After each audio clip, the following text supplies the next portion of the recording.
Hi, wonderful to have you join me here today. Today is April the 16th. Man, the week sure goes by quickly. It just seems like all in one day. Anyways, Oswald's devotion for today comes from John chapter 12, verse 36, and it is entitled, Can You Come Down from the Mountain? Going up isn't always easy, but sometimes coming down can be even just as bad or worse. Well, you have the light. Believe in the light. Well, he writes here, we all have had moments when we feel better than ever before. And we say, I feel fit for anything. If only I could always be like this. Well, we are not meant to be. Those moments are moments of insight, which we have to live up to even when we don't feel like it. You know, many of us are no good for the everyday world when we are not on top, on the mountaintop, I should say. We must bring our everyday life up, the standard revealed to us on the mountaintop when we were there.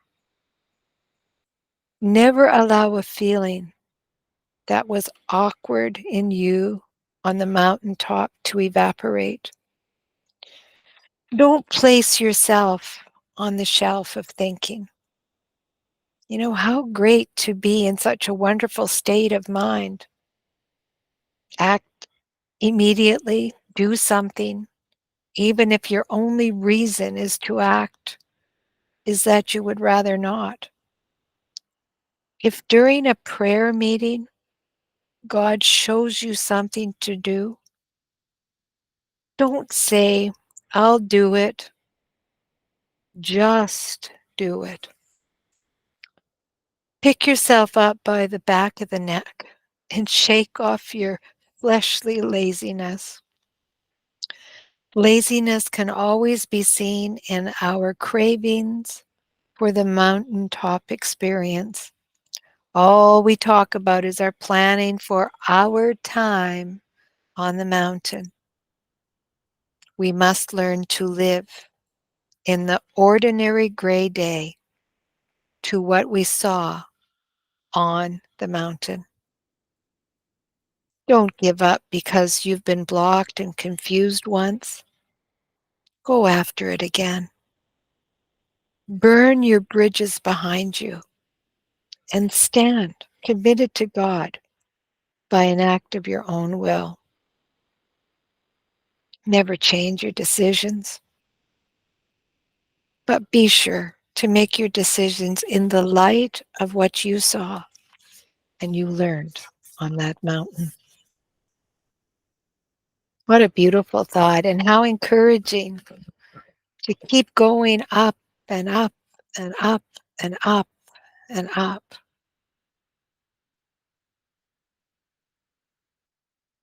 Pastor Lauren Larson here writes today, grace delivers more, but now we are delivered from the law, that being dead wherein we were held, that we should serve in newness of spirit and not in the oldness of the letter. Romans 7, verse 6. He writes, God designed the law for several specific purposes.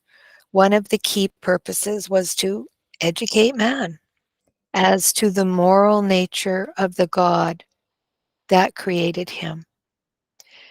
There were definitive rights and wrongs that God spelled out for all the world to see. The giving of the law revealed God's nature to God and, in a way, unprecedented it before its arrival on Mount Sinai. While the law detailed right actions and right attitude to the whole of mankind, it did lack the ability to prove the power by which men might embrace and enact its righteous demands. When Jesus came to earth as a man, he proved, or provided, I should say, a view of God that had not been revealed in the law. He revealed the compassion, the mercy, the long suffering of God.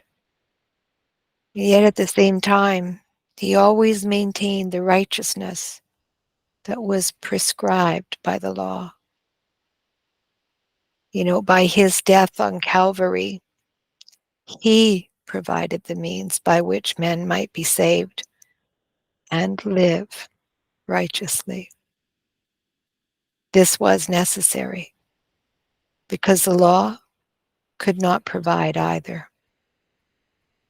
He taught us that God's grace alone could supply man with the ability to live right and be right. Being under law might stop a man from pulling the trigger, but being under grace enables one not to hate. Grace delivers more. Oh, such a beautiful thought for today, isn't it?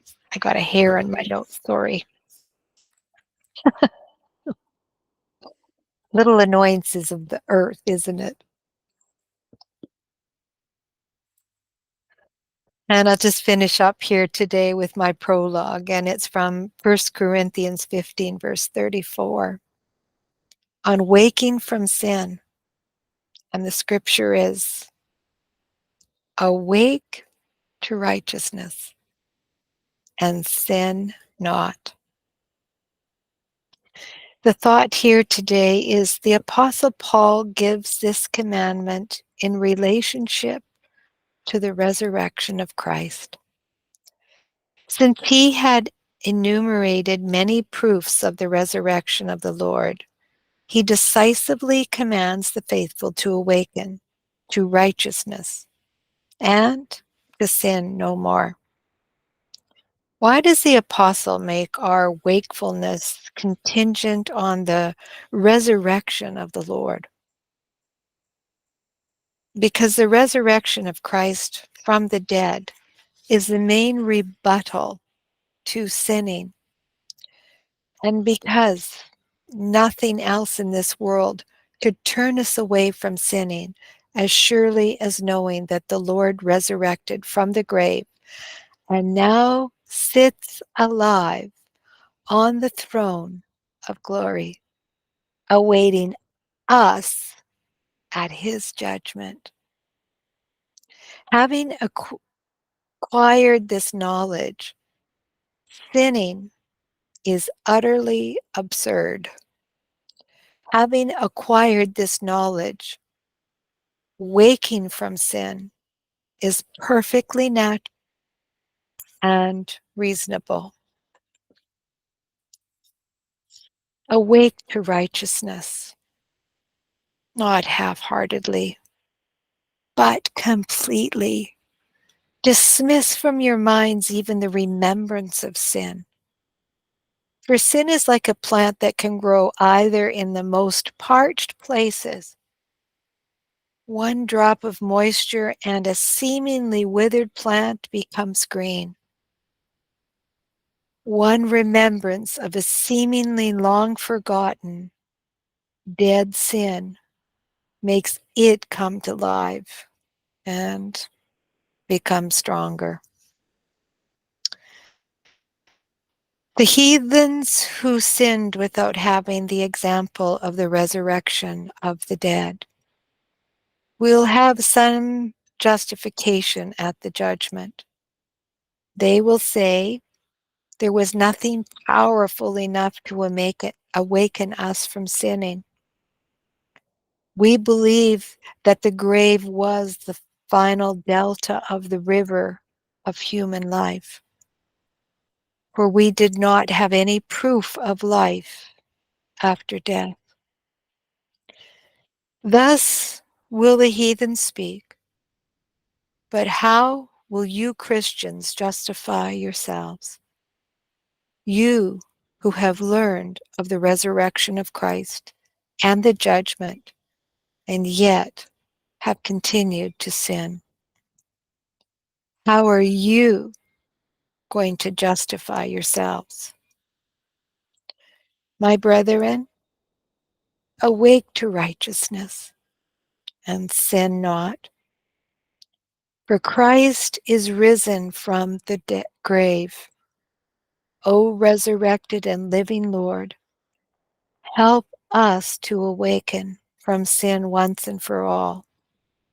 And with that, to thee be the glory and praise forevermore. Christ is risen from the dead, trampling down death by death, and upon those in the tombs, he is bestowing life. Thank you for joining me here today. Any questions or comments or just general conversation, please reach out to Lynn and I at 88blessingsfor, the number 4u, at gmail.com. Thanks for joining me, and I'm looking forward to joining with you tomorrow. Have a blessed day. Bye.